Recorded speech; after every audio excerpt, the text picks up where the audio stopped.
I really love it. I love the magic of the game. It really immerses you in the game. You are not just a character, you're not just a hero trying to save the world, you're actually in the game. You have to run to places, you have to eat food, and you have to drink water. So those kind of things really immerse you in the game. And you know, these things, the community, the magic, the level, the game mechanics, the depth of the game is something that I've been looking for years. You know, upwards of 15, 16 years now. In other MMOs, and I just simply haven't found it. So come back here, and you know, I want to share my knowledge of the game and my knowledge of gaming, and you know, I just want to share my excitement about gaming and about this game with you and everybody else that is thinking about coming back. So, Project 1999, there's actually two servers you can play on. There's several of them, but the two main servers are the red and the blue server. Now, the blue server is what I'm on, and it's the normal server. It's just player versus environment. They do have a red server, which is player versus player, or PvP. That adds in a whole nother level to the game, because of course at any given point somebody can kill you, and I do believe they're allowed to take one or two items and your money off of your body once they kill you. So again, that brings a whole nother animal to the game. And but if you know, a lot of people like that PvP thing. I am not too fond of it. I'm not very good at it, so that's probably part of the reason why I'm not too fond of it. But I don't really care for that side of the game. But hey, if you do, the red server is for you, and they are always looking for more folks over on that server. So feel free and have fun. It's like I said, classic content. It came out with just EverQuest, and but you know, at the first EverQuest world was just vast, and I'm going to give you a little bit of an idea just how vast that world is, because as we're talking tonight on this video, I'm going to be running across the world, and I quite honestly, it's probably going to be taking me probably 2 videos about 30 minutes long each to get across the world, and so that'll give you somewhat of an idea of just how vast the world is in EverQuest. And mind you, the area that I'm going to be covering is simply just the initial content, so no expansions. So the second expansion was Kunark, and it added a whole nother world, and it added another race, and we'll get into races a little bit here, but it added a lizard race called the Ixar. So another whole continent over there full of adventures and quests, and quite honestly, you can start an Ixar there at level 1 and probably level all the way to max level without ever leaving Kunark. The third expansion in EverQuest line was Velius, and that was kind of it's a very unique expansion. Brought a whole nother continent, a whole nother vast world of different monsters and giants and dragons, and some really cool content that I really liked. No new races with Velius, however, it did come out with some new armor lines too that you can get. So a lot of cool things came out with Velius, and like I said, that is the last expansion that's available here on Project 1999. So I do like it, and we're going to get started here. I'm going to start running. I am on my class. It's a druid. And the druid actually has an ability called Spirit of Wolf, and if you look over the top right up here, that is the buff icon for the Spirit of Wolf. It allows us to run faster than normal. So I'll take it off, and you can see just how slow it is. So that's normal speed running. If I target myself and cast Spirit of Wolf, or Sow, or So as some people call it, then you can see how much faster I'm running. So it's a definite help in running across the continent. So if we look back here, this is the city of Kinos. And Kinos is very big and large in and of itself. And we can do special videos on the different cities and where things are located that kind of give you an idea of what you can find in there. But the humans start here, and the half-elves start here. And those are 2 of the races that are available in EverQuest. So that is Kinos, and Kinos is kind of at one end of the world, and we're going to be running across the world to a city called Freeport. and that's on the other end. So we're going to do that. So one thing you're going to notice here as I'm running across the world is the world is not seamless as other games are today. Back in 1999, it didn't quite have that technology to make it that vast and that seamless, so you end up doing what we called zoning. So you're going from one zone to the other zone, and you have to load into it. So it takes a couple seconds here, and that's what's happening now, as you see on the screen. We're going from Kinos, the zone of Kinos, into the zone of Kinos Hills. Now, Kinos Hills is just outside of Kinos, and it's kind of a rolling hill area with, again, more monsters to fight, more adventures and quests to do. There's a dungeon just off the side of it up ahead. It's called Black Burrow, and it's full of gnolls, and it's great experience. Great for grouping, but quite a bit dangerous. There's only two exits and entrances, and they're choke points because everybody groups and battles at them. So if somebody gets in trouble, a group gets in trouble, pulls too many things, they yell, "Trained the zone," meaning they're pulling 4 or 5, upwards of 10 to 20 mobs to the zone line, and those folks that are battling in that area need to either zone out or get out of the way because they will get what they call aggroed. All those mobs will jump on them and kill them. So it can be dangerous, but boy, that's part of the adventure to me. I really kind of liked that. I enjoyed the danger of the game, of the dungeons and EverQuest. Again, because if you die in EverQuest, there's a penalty. There's unlike other games where you just respawn somewhere else and you have all your gear on you, and you might lose a little bit of experience or something, but there's no penalty. You're not going to lose a level. In EverQuest, it's a little different. If you die, first off, your body is where you died, and you do lose experience. So let's say you just reached level 20. And you died at level 20, first couple mobs into it. And you died, so you do lose experience. So you are in danger of what they call de-leveling, because if you do lose enough experience, you could be brought back down to level 19. So a little bit of a disadvantage there. And then you got to go get your body back. And let's say you got new spells at level 20. Guess what? Can't use those because you're 19 again. So there is a penalty to dying, and on top of that, to make it even worse, you have to get your body and get your items off of it, because all of your items, all of your cash is on your body. You respawn with nothing. You're naked. You can re-memorize your spells so that you do have those. However, you're naked, so you got to go get back and get your body. So sometimes that proves very difficult. You could have died deep down in a dungeon, and you might not be able to get to your body without some help. Let's say you're a warrior and you don't have any utility spells, you don't have invisibility, and you don't have a way to get down in there without getting attacked again. You're kind of SOL until you get some help. So you have to find a friend who has invisible, or you have to find a rogue who can hide and sneak and go down and pull your body back up to you. So those things they're available, but you've got to be able to get that. And you've got to be able to get your body in 7 days real time. Or, and here's the worst penalty of all, if you don't get your body in 7 days, you lose it, and you lose everything on it. So let's say you're level 50 and you die and you're deep in the bowels of some dungeon somewhere and you can't get your body, or you're having trouble, or you go on vacation and it's 7 real days, you've lost everything. I had one friend back in the day that that happened to him, and it was a hard pill to swallow. It was depressing because you lose everything. You could have great gear on that body, and you could have hundreds or even 1,000 platinum, which takes a long time to generate money in this game. So you could end up really losing a lot if that happens. Now, it doesn't happen that often, and like I said, the community on this game is fantastic and they love to help.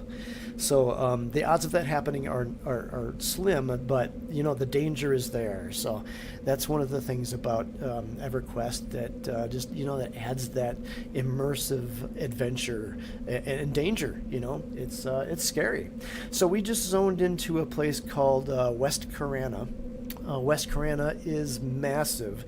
There are actually 4 zones in the Karana family. There's north, west, south, and east Karana, and they're all kind of tied into each other. But I think West Karana is probably the biggest one, and we're going to run across it to give you an idea of how vast this world is. So, and keep in mind, I've got so on, so I'm running faster than normal. So if you don't have that, half your speed and add double your time in running across things like this. So the other thing I'm going to do is I'm going to invis myself because I'm not sure what could be out here. I think everything is probably under my level and probably won't attack, but you never know, so this is a safe way to go. So you're going to see parentheses show up around my name, and that just says that I am invis. So I am somewhat safe, and we're running across West Karana.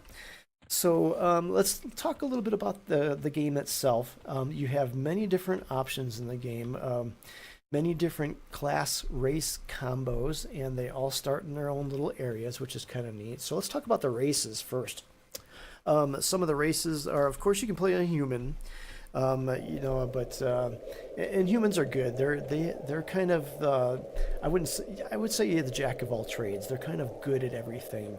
But not masters of anything. And I think humans can be any class. Don't quote me on that, but I think they can. It's if not, it's pretty close to all classes. So you can play a human, and the humans start in one of 2 cities. You're either going to start in Freeport, which we're on our way to, or you can start in Kinos, which is the city that we started at here that I showed you. So that is the human, and then there are the dwarves. So, of course, everybody knows what the dwarves is. You think of Lord of the Rings, you think of Gimli, you think of those. They start in a city called Caladim. They have their own city. It's a dwarven city, and it's very dwarven. You walk in there, and you can tell that the dwarves built it. But dwarves can be a lot of different classes, including paladins and warriors and rogues, and even clerics. So they're a hardy race. They're really good at the melee classes. They have a lot of stamina, a lot of strength. Not a lot of intelligence, of course. Dwarves aren't the smartest thing in the world. But, they're a great class, and they're a lot of fun. And if you're into role-playing, I love role-playing dwarves. They're a lot of fun to do that with. So then we can talk about the elves. And there's a couple different types of elves. Of course, there is the high elf, and they start in a city called Felwith. It's their own city. No one else starts there but them. And high elves are kind of they're the upper echelon of the elves, and they're the high class, snooty, snobby, if you will, kind of, I wouldn't say arrogant, but a lot of people will role play them that way because that's what high elves were. They specialize probably in being casters. They have high intelligence, so they're good that way. They have high charisma. Things that casters are have innately. So they're good at being magicians, wizards, and no, I don't think they can be necromancers, but they're good at anything that casts magic. They're also good at being a little bit of a hybrid too. So anything that's melee and magic user, they could do both. They're good at that as well too. So that's the high elf. And of course, then there is the wood elf, and as you can guess, they start in the woods. They live in the woods in a town called Keelathin, and Keelathin is one of the first places that I started with, and it's a unique city, in the fact that it's actually up in the trees. You have to take a lift up there, and you can run around, and it has different pods up there and different ladders and bridges to all those different pods. So when you're new, it can be a little daunting because you can get lost very easily, number one. But number two, back in 1998, we didn't have the internet speeds that we did today. So, you would be running through Keelathin, and, you're 40, 50, gaming feet up in the air, and you hit a lag spike because your internet's not so great. And the next thing you know, you come back and you're falling from the top of Keelathin to the ground to your death. So things like that. But, it's unique. It was really cool. It has awesome music. And the wood elves can be a lot of different classes, including a ranger, which is, the bow user of EverQuest. So they're pretty cool, and they can also be druids, and that's what I am. I am a druid. I'm not a wood elf. I am a half elf, but I am a druid, and we can get into the classes here in a little bit. But the wood elves are a pretty cool race. And then, of course, there's the half-elf, and that's what my character here is. Brandel is a half-elf druid. They are part human and part elf. And so they have those aspects, those traits of both races in them. I wouldn't say master of any trades, but jack of all, so they can be a lot of things too. And again, the wood elves only start in Keelathin. The half-elves can start same thing as the humans, either in Freeport or in Kinos. And then the last of the elves is the dark elf.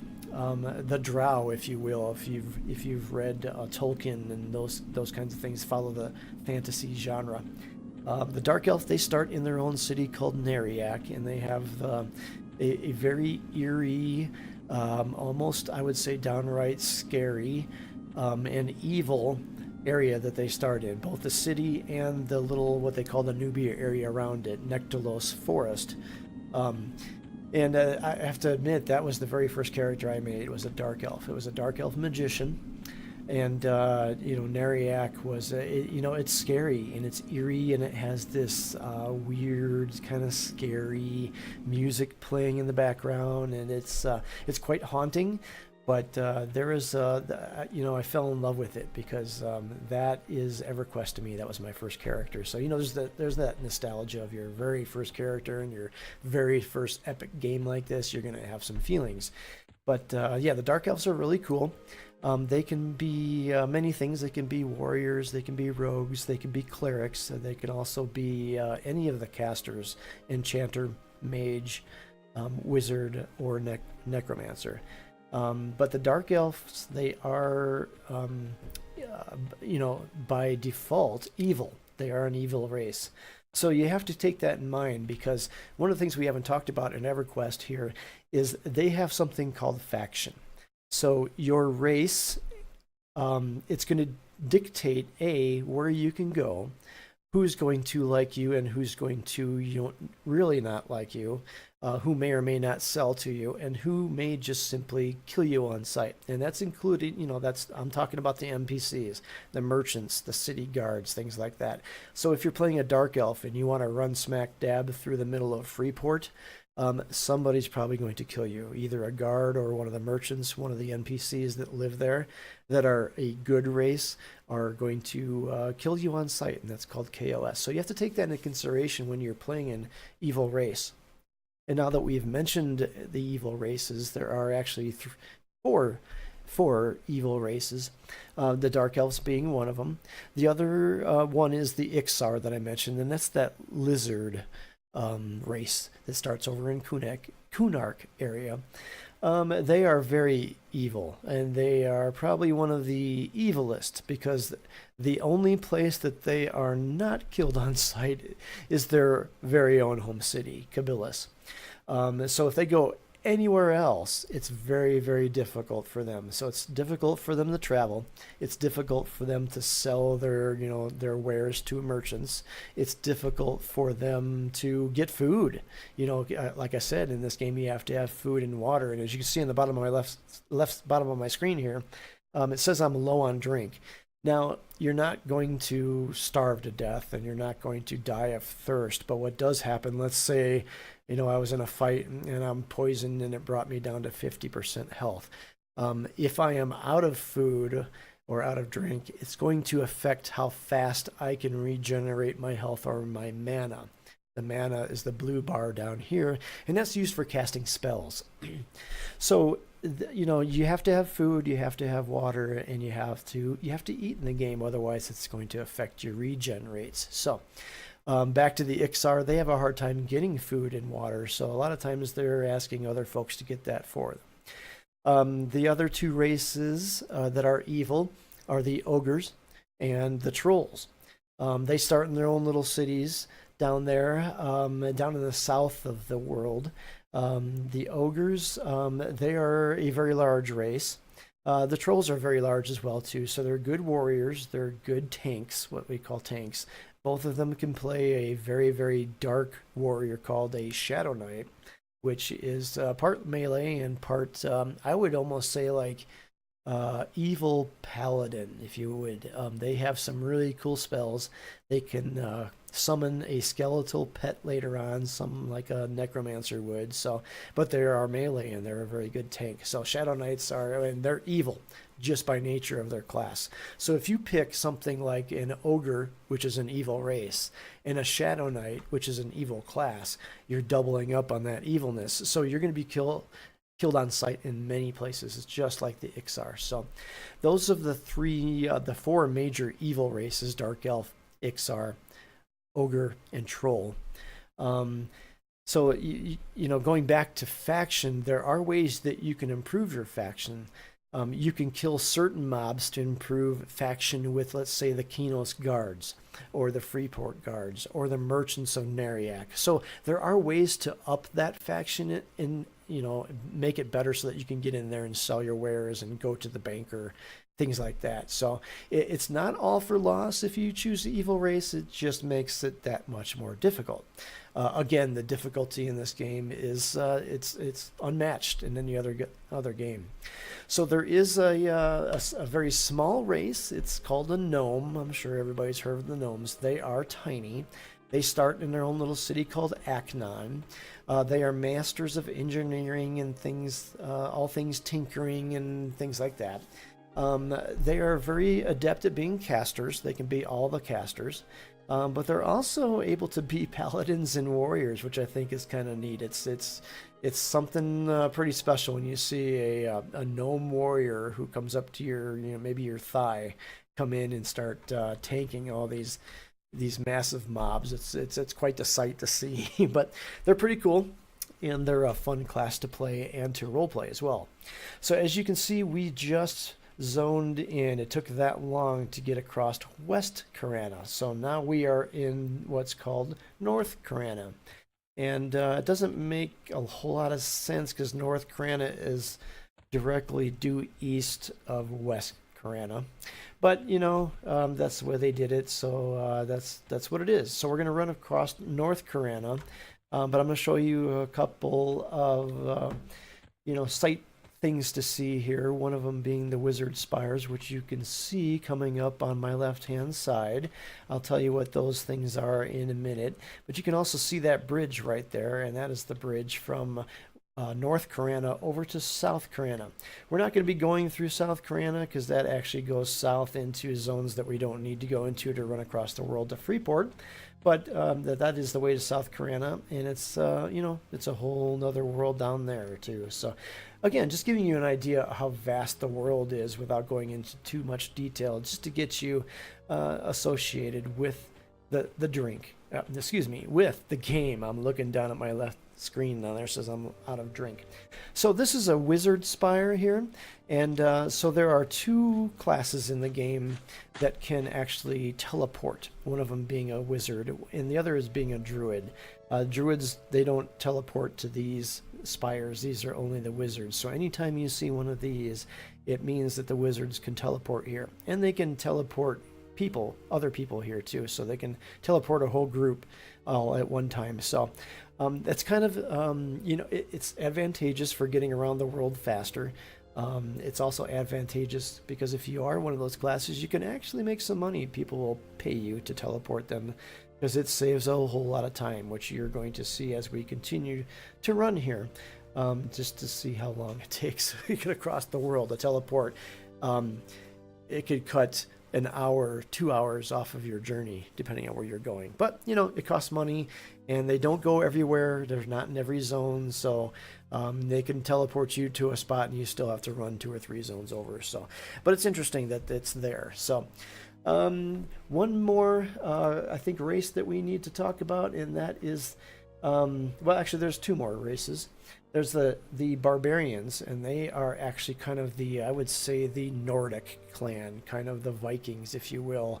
They even have helmets with horns on them. So I've always thought of them as kind of those of that ancestry. So they start up in a city called Hallis, and it's up in the cold tundra called Everfrost. Very cool place if you kind of like it. They have polar bears and winter wolves and things that you would see, in the tundra. So it's a really neat starting area. Some people love it. I love it. Some people hate it because it's very far removed from most of the rest of the world. So if you're starting up there, you have a couple of choices. You can either get out of there and go to where more people are, or you can stick it out and really have the place to yourself, maybe you and a couple other people. So there are advantages to it. So they can play rogues and shamans and warriors. That's the only three classes that they can play. So they are a wee bit limited, but you know what? The barbarians are a really cool race. They are a large race. Another thing that comes into play is your size. Barbarians, trolls, ogres, and I'm not sure about the Ixar, but I know the trolls, ogres, and barbarians are a large race. So when you're looking for armor, it has to be a large size. So one more element of that depth of difficulty in the game is armor size. Humans are like a medium. Of course, the gnomes and the dwarves are small, and there's a couple races that can wear either. I think the dark elves can either wear medium and small. I think, don't quote me on that, but I think that's relatively true. So yeah, that's again a whole nother depth of difficulty in the game is thinking about armor because of your race size. So the last race in the game that we haven't talked about is the Erudites. And they are, boy, I don't know how to explain them, except they are, I guess you would say they're the brainiacs, and they even have the foreheads to prove it. You'll see that when you look at the Erudites and go to make one, but yeah, they're very high intelligence, so they're good at being casters. They actually can be paladins and necromancers. They can be clerics, and they can be shadow knights. And of course, they could be the casters too, enchanter, magician, necromancer, and wizard. So a very unique playable race. But they bring another level of difficulty too. Along with the humans and the barbarians, the Erudites do not have what is called ultravision. Ultravision allows you to see at night. So if you're playing a human and you're running across this world at night and you don't have a device that gives off light, you wouldn't be able to see that bridge right there. So it could be difficult. It could be difficult navigating. You don't know what's coming up on you. So again, even one more level of difficulty to EverQuest. So yeah, those are some of the things about the races that you can play. So, and they have racial, specs like, the dwarves can do a barrel roll. They have improved sense heading, so they can tell what direction they're heading better than others. And the Erudites, they have magic resist. The gnomes have tinkering, so that the races have kind of their racial specialties. You know what? I missed one called the halfling, and you're probably familiar with halflings from, again, Lord of the Rings, because I think the hobbits were technically halflings. Big hairy feet, short, love to eat, and just like the hobbits, the halflings are kind of like that. They start in their own little city called Rivervale, which honestly, if you ask me, I think has the best city music in the game. It's kind of neat. And they can be druids, clerics, rogues, or warriors, and they have a couple racial specialties. One of them is that they can hide, which is kind of neat because if you just want to, like, let's say you got to take a break, go to the bathroom, get a drink, you can just click hide and you're out of sight and won't get attacked. They have increased consumption rate, meaning they eat faster, which is, I guess it's not a racial positive, it's kind of a racial negative. So you're going to go through your food and your drink faster than all the other races. again, because they're hobbits and they like to eat. But they do have infravision, so they can see in the dark, and they have an ability called sneak. So when they're hiding, they can sneak, and they can move while hidden and remain undetected. So it's pretty cool. So yeah, those are all the races. Again, they have their own specialties. They have their own drawbacks. That was a halfling that just ran by me. You can see him back there as he zones across the bridge. As you can see, they're very small, very short, but they're cute and fun to roleplay as well too. So all the races have their pluses, their minuses, their good points and the bad points.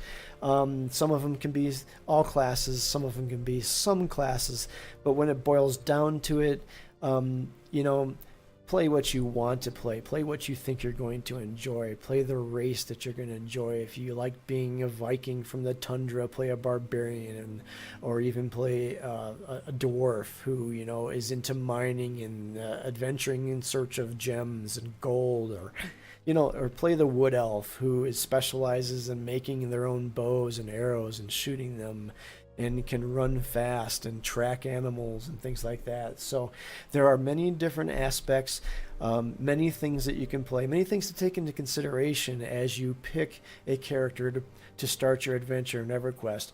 But like I said, don't think about what the world needs, what a group needs, or you know what, because there's not a lot of Shadow Knights in the game, of course, because it's a difficult class to play. But if you really want to play a Shadow Knight, you think that's what's going to really, you know, jazz it up for you, then by all means play one.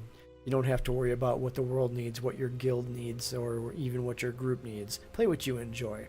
So I'm going to cut it short here. We're right at about, I'm going to keep these videos at about 30 minutes apiece. So this is my introductory video, not only for myself, Weary Bard Productions, but for my Project 1999 EverQuest TNT videos, which again stands for Total Newbie Training. So if you've enjoyed this video, let me know in the comments down there below. Give me the thumbs up, hit subscribe, help me out here, tell me what you want to see in these videos, and tell me what I'm doing right, doing wrong. So once again, thanks everybody for listening, and look for more of these coming up very soon. Weary Bard out, play safe, and take care of each other.